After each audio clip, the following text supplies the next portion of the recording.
আমার উপরে মামলা হয়েছে, হয়তোবা আমার জেল হবে। আহলুস সুন্নাত ওয়াল জামাতের সবাই যদি ঐক্যবদ্ধ থাকেন, আর আমি যদি টোটালি খোলা আকাশের নিচে যদি ওই অপশক্তি আমাকে ফাঁসি দিয়েও ঝোলায়, এর বিনিময়ে যদি সুন্নি জামাত ঐক্যবদ্ধ হয়ে ওই অপশক্তিকে রুখে দিতে পারে, আমি মরে গিয়েও শান্তি পাবো ইনশাআল্লাহ। আরে সাবের কিছু হলে জ্বলবে আগুন করে করে। আল্লামা তাহেরি এগিয়ে চলেন। অথচ উল্টা আমাকে বলা হয়েছে আমি নাকি মাহফিল উস্কানি দিয়েছি, দেওয়ার কারণে ঘটনা ঘটেছে। অথচ আমি বক্তব্য স্পষ্টভাবে প্রশাসনকে সেভ করার জন্য, জনগণকে, মুসল্লিকে শান্ত করার জন্য আমি অনেকভাবে চেষ্টা করে 10 মিনিট বেঁধে দেওয়ার পরও 7 মিনিটই ওয়াজ শেষ করে আখিরি মুনাজাত করে চলে গেছি।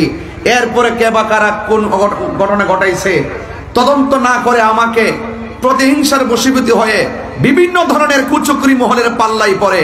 আমি মনে করি প্রশাসন কাজটা ভালো করে নাই, ঠিক কিনা? আমি জানি এখনো প্রশাসন হ্যারান্ডের শিকার। আমরা এখনো কিন্তু বুঝতেছি যে আপনারা কোনো না কোনো চাপে পড়ে সুন্নিদের বিরুদ্ধে যাচ্ছেন। সুন্নিদের বিরুদ্ধে গেলে সুবিধা হবে না। এই সুন্নিরা দেশের শান্তির লক্ষ্যে বারবার প্রমাণ দিয়েছে, ধর্মের সম্প্রীতির লক্ষ্যে বারবার প্রমাণ দিয়েছে। আপনারা এই ট্যাগ আমাকে লাগাবেন,